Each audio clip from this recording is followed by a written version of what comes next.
Nakakabigla ang tawag ng ama ko pagkatapos ng 15 taon. Hello, my name is Marikit. I am 27 years old. Ako ay lumaki sa isang maliit na bayan sa Batangas, mahilig sa tahimik na buhay, at may trabaho sa isang kumpanya sa lungsod ng Lipa. Mula pagkabata, hindi naging madali ang relasyon namin ng tatay ko. Siya ay isang misteryosong tao na nawala ng bigla, na iniwan akong nag-iisa sa mundo na puno ng tanong at sakit. Ngunit isang gabi, habang nakaupo ako sa sala ng kondo ko, may tawag na dumating mula sa isang numerong hindi ko inaasahan, ang numerong dati niyang ginagamit noong bata pa ako. Hindi ko alam kung paano ko haharapin ang tawag na iyon. Ang puso ko ay parang titigil sa pagtibok habang pinipili kong sagutin. Ang ulan ay bumubuhos sa labas, ang malamig na simoy ay pumapasok sa bintana ng aking maliit na tirahan.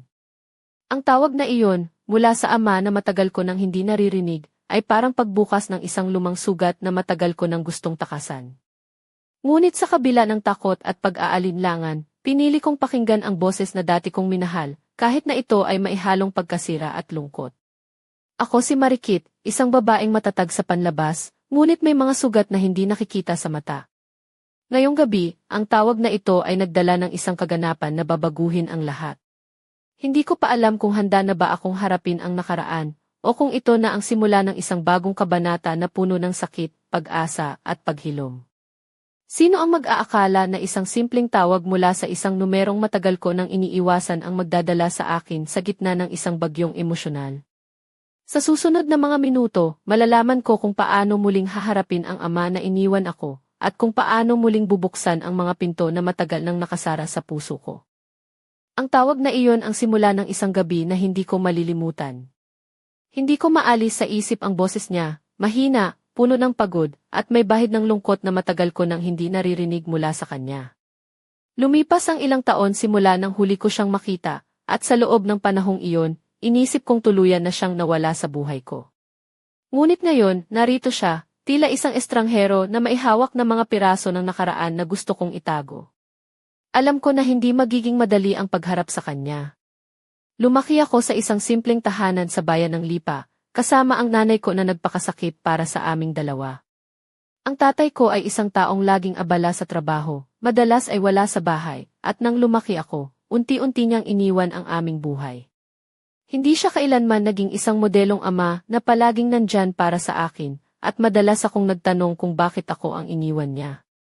Ngunit sa kabila ng lahat, may isang bahagi sa puso ko na naghahanap ng paliwanag, isang bahagi na gustong malaman kung ano ba talaga ang nangyari sa kanya, at kung bakit niya kami iniwan.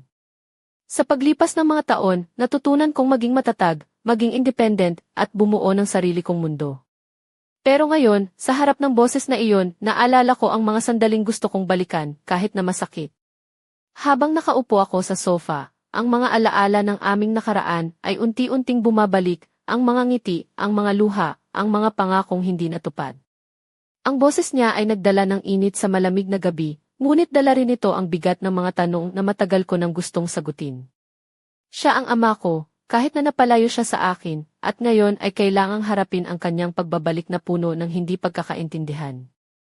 At sa kabila ng lahat, alam kong hindi ito basta-basta. Hindi ito isang simpleng pag-uusap lang. Ang tawag na ito ay simula ng isang paglalakbay na puno ng emosyon, kung saan haharapin ko ang mga sugat na matagal nang nakabaon. Ngunit sa kabila ng takot, may munting pag-asa na siguro, sa kabila ng lahat, may pagkakataon pang maghilom ang mga pusong nasaktan. Sa susunod na bahagi, malalaman niyo kung paano niya ipinaliwanag ang mga dahilan ng kanyang pagkawala, at kung paano unti-unting nagbukas ang pinto ng aming muling pagkikita. Ang kwento ng ama at anak na muling nagtagpo ay puno ng sakit, panghihinayang, at, higit sa lahat, pag-asa. Alam kong hindi basta-basta ang tawag na iyon, kaya't inihanda ko ang sarili ko para sa pagdating niya. Sa maliit kong kondo sa Lipa, inilipat ko ang mga gamit sa sala, tinanggal ang kalat, at nilinis ang paligid ng sa gayon ay maging maayos ang aming pagtitipon, kahit na alam kong hindi ito magiging madali. Ang ulan ay patuloy na bumubuhos sa labas, tila ba sinasalamin ang aking kalituhan at takot sa darating na sandali. Ang mga kaisipan ko ay gulo, hindi ko alam kung ano ang aasahan. Lumipas ang mga minuto at narinig ko ang pagkatok sa pintuan. Nang buksan ko, naroon siya, si Mang Ernesto, ang ama ko, na may suot na lumang brown na jacket na may bahid ng panahon. Ang kanyang buhok na dati kong kilala ay ngayon may mga pilat ng kulay abo, at ang kanyang mga mata ay may dalang lungkot na halos lumalampas sa aking kakayanan. May dala siyang isang bag na tila matagal nang ginagamit, puno ng mga alaala at mga bagay na naging bahagi ng kanyang buhay. Pumasok siya ng maingat, tila ba ayaw masira ang katahimikan ng aking maliit na tahanan. Sa kanyang pag-upo sa sofa, nakita ko ang mga kamay niyang nanginginig at ang amoy ng tabako na sumunod sa kanya. Sa kabila ng mga taon na lumipas, hindi ko maiwasang maalala ang mga gabi na pinangarap kong makita siyang bumalik, ngunit hindi ko inasahan na ganito ang magiging simula. Habang hinihigop ko ang mainit na tsaa na inihanda ko para sa amin, tiningnan ko siya ng diretso sa mata at sinabi, "Ano ang nangyari, Tay?" Hindi ko na kayang itago ang aking pagkalito at sakit.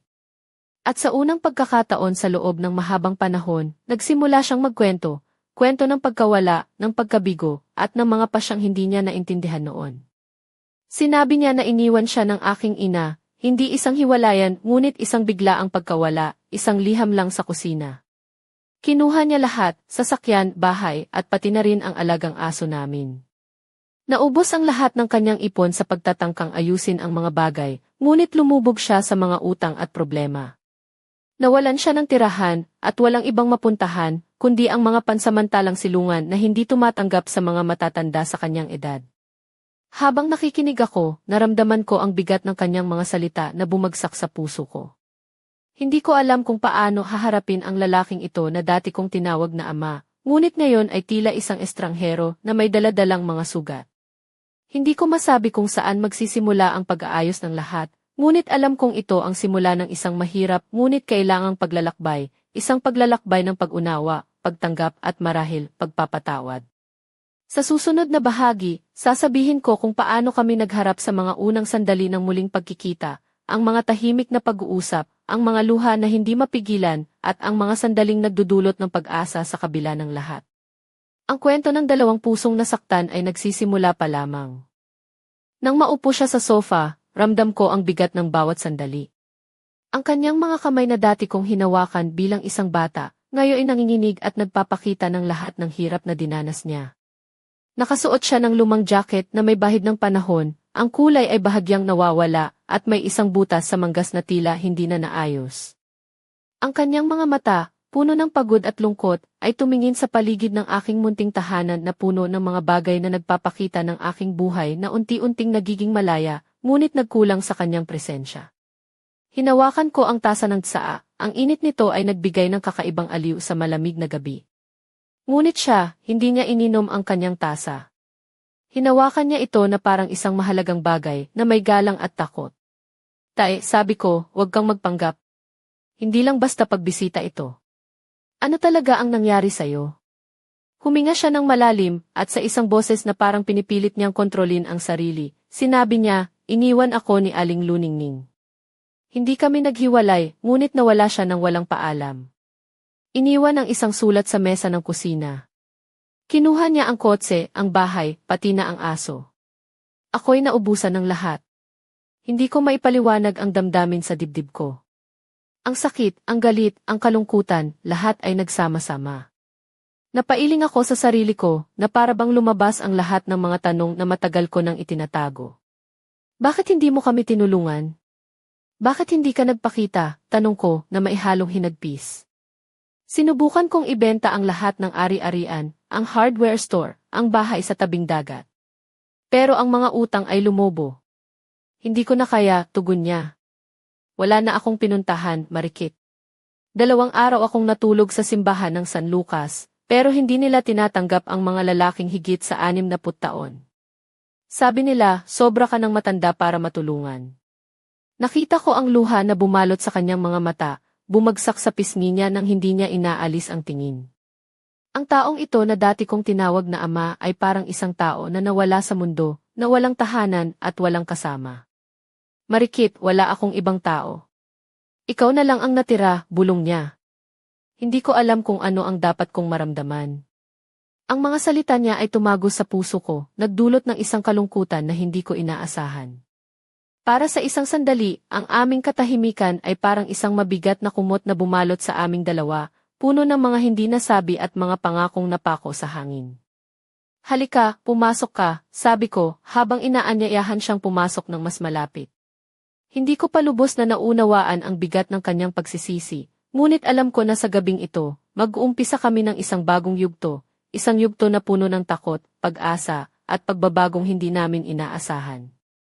Sa susunod na bahagi, isasalaysay ko ang mga unang sandali ng aming muling pagtitipon, kung paano unti-unting bumukas ang aming mga puso, ang mga luha na pumapatak, at ang mga salita na nagtatangkang maghilom sa mga sugat ng nakaraan. Ang paglalakbay ng pag-ibig at pagpapatawad ay nagsisimula ng dahan-dahan. Hindi ko inasahan na sa kabila ng lahat ng sakit at pagkabigo, may bahagi pa rin ang puso ko na handang magbigay ng pagkakataon.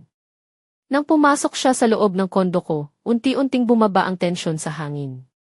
Ang amoy ng lumang tabako na bumabalot sa kanyang jacket ay tila nagdala ng mga alaala ng nakaraan, mga araw na masaya, mga sandaling puno ng pag-asa, bago pa man siya nawala sa aming buhay.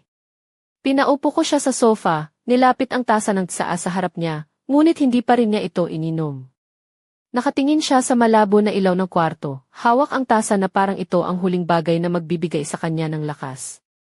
Sa mga sandaling iyon, nakita ko ang isang tao na puno ng pagsisisi, ng lungkot, at ng panghihinayang sa mga nagawang pagkukulang. Marikit, sabi niya, alam kong hindi ako naging mabuting ama.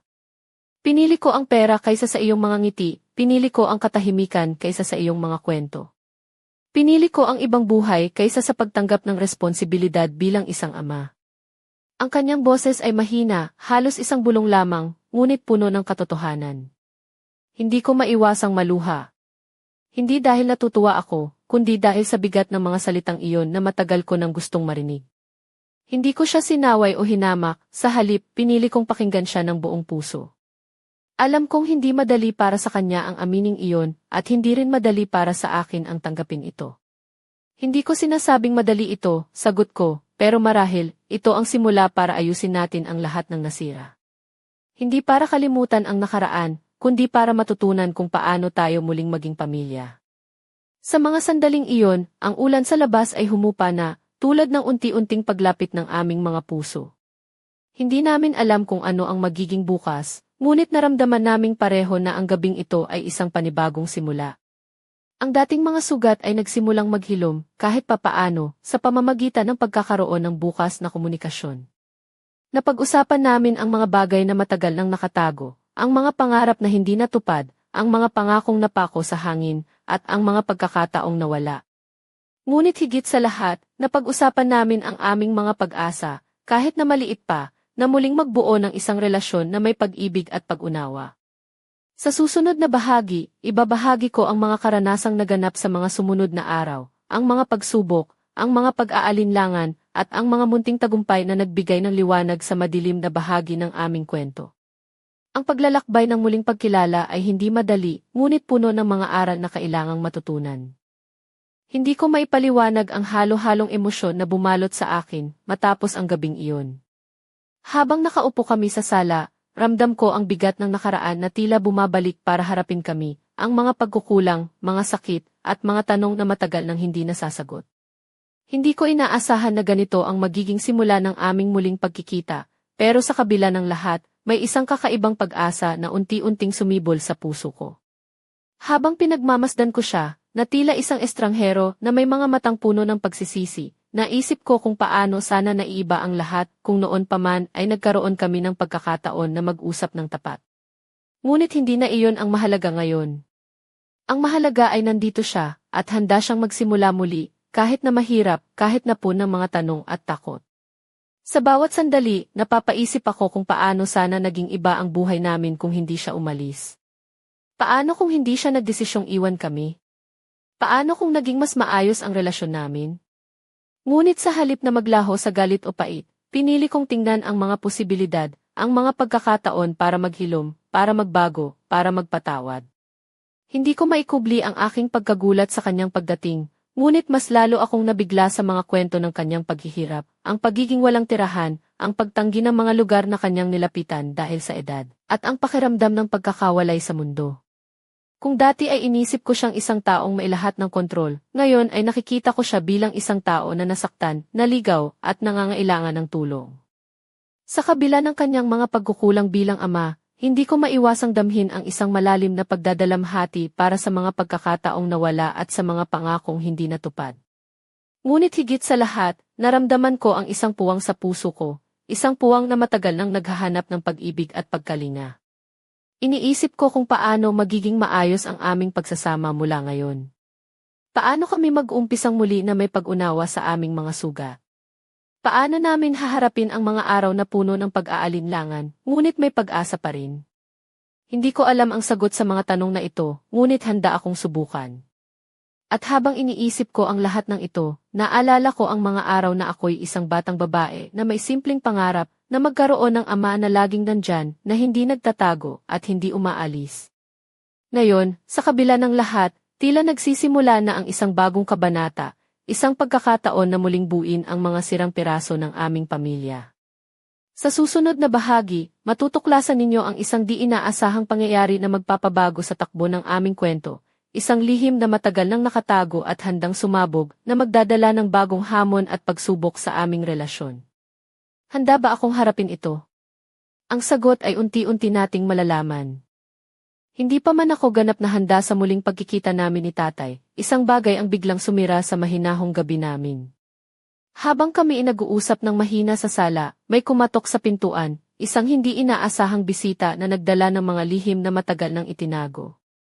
Sa pag-ikot ng mundo ko, hindi ko akalain na ang gabing iyon ay magdadala ng isang balitang magpapabago sa lahat ng akala ko tungkol sa ama ko at sa aming nakaraan.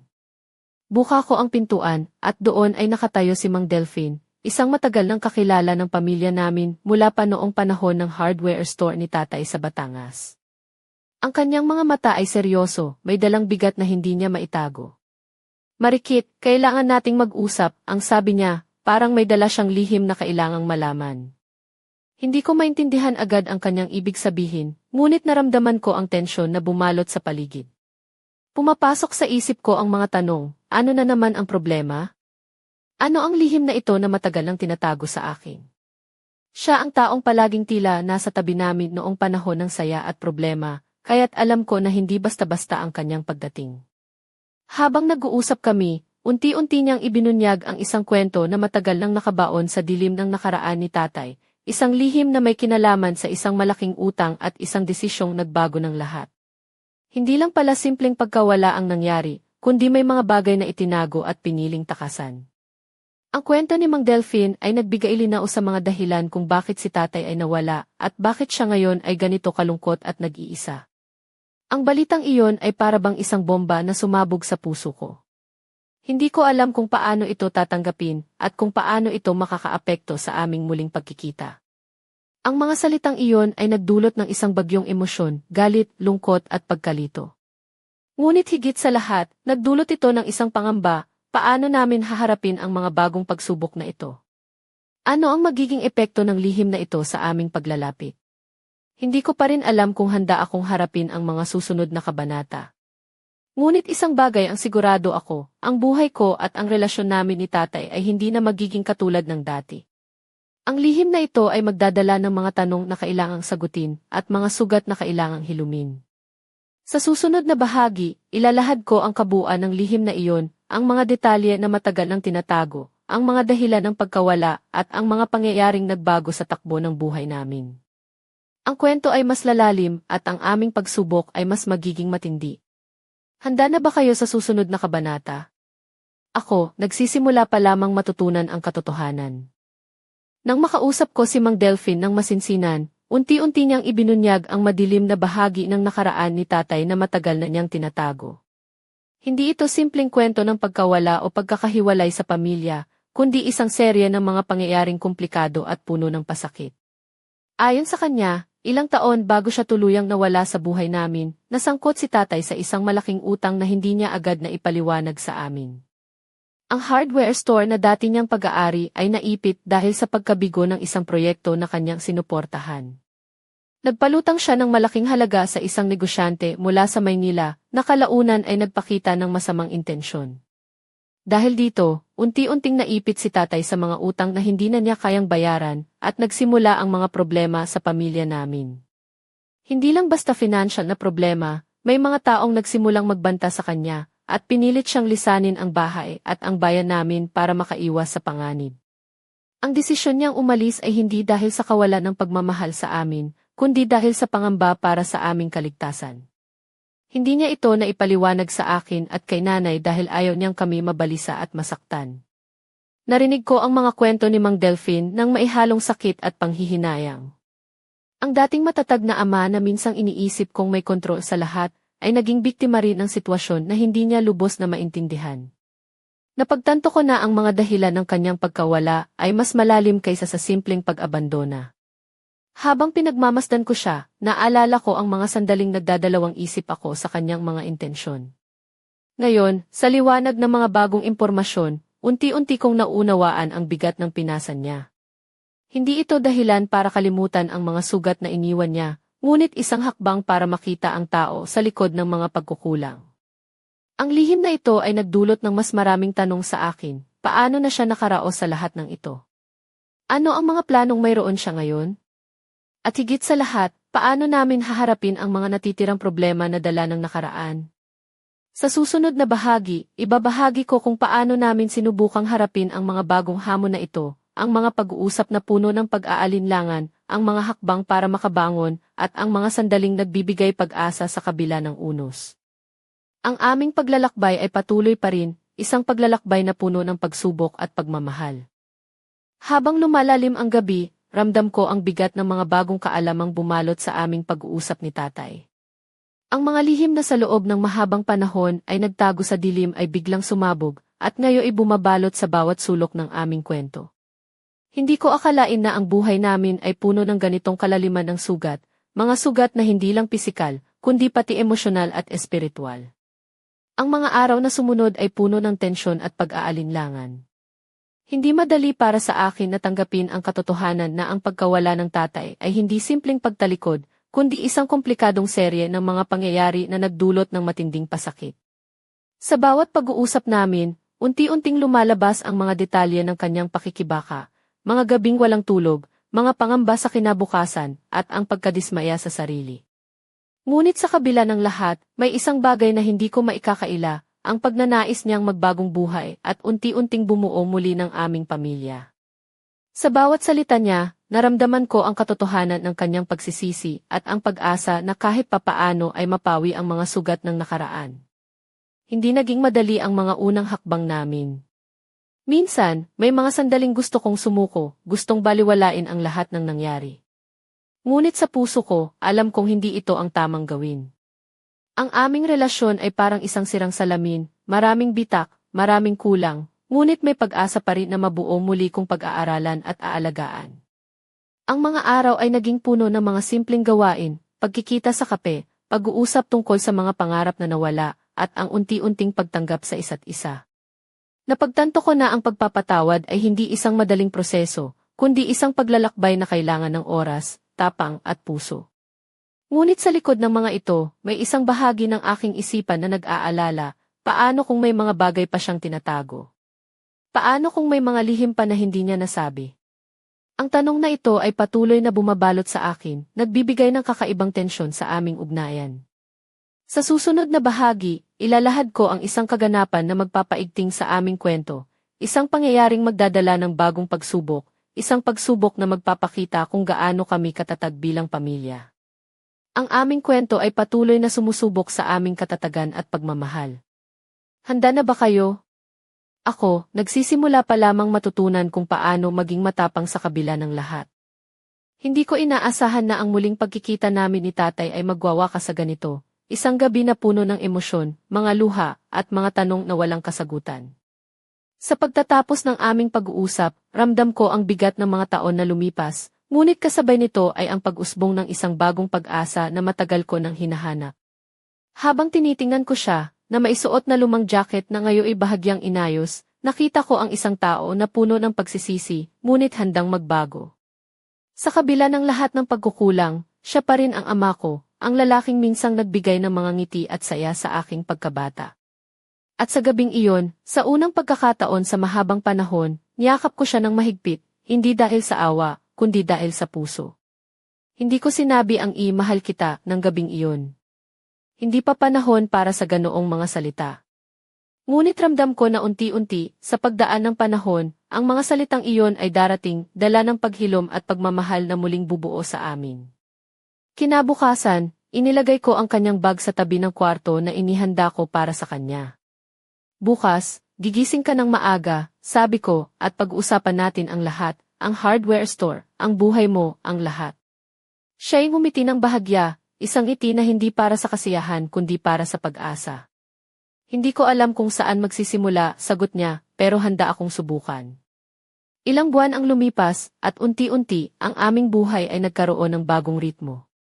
Hindi na siya nakatira sa akin, ngunit bumibisita siya tuwing linggo para sa almusal. Nakipag-ayos siya sa isang matagal niyang kaibigan sa hardware store, at kahit pagod, may ngiti na sa kanyang mukha. Unti-unti rin niyang iniaambag ang kanyang bahagi sa mga gastusin, at sa wakas, nakahanap siya ng maliit na bahay malapit dito. Isang linggo, nagpadala siya ng mensahe na puno ng pagmamalaki, nakipag-usap ako sa isang kliyente. Tinanong niya kung may pamilya ako. Sinabi ko, may anak akong babae. Siya ang nagsimulang muli ng buhay ko. Nang magkita kami, niyakap ko siya ng mahigpit, hindi dahil sa obligasyon, kundi dahil gusto ko. Bawat gabi bago matulog, nagpapadala siya ng simpleng mensahe, "Kumusta ka?" o "Magandang gabi, anak." At bawat linggo ay isang pagkakataon na muling mag-umpisa, hindi perpekto, hindi malimot, ngunit puno ng pag-asa. Habang pinagmamasdan ko siyang bumaba ng hagdan sa kanyang lumang jacket, na ngayon ay may bagong tahi sa butones, alam kong hindi na kami ikot sa parehong pader ng nakaraan. Ang aming kwento ay patuloy, isang kwento ng sugat, paghilom, at pag-ibig na kahit matagal na nawala ay muling sumibol. At bago ko isara ang pinto, inalalayan ko siya, at sa isang simpleng alon ng kamay, nagpaalam siya. Sa likod ng kanyang mga mata, may mga kwentong hindi pa nasasabi, mga pangarap na hindi pa natutupad. Ngunit sa ngayon, sapat na ang muling pagtatagpo na ito. Hindi pa tapos ang aming kwento. Marami pang kabanata ang naghihintay, puno ng mga tanong, mga pagsubok, at mga pag-asa. At ako, si Marikit, ay handang harapin ang lahat, dala ang lakas ng pagmamahal at pagtanggap. Sana'y samahan ninyo ako sa susunod na yugto ng aming buhay, isang kwento ng muling pagkabuo, ng mga lihim na unti-unting malalaman, at ng isang pamilya na muling nagtagpo sa gitna ng unos. Hanggang sa muli, mga kaibigan.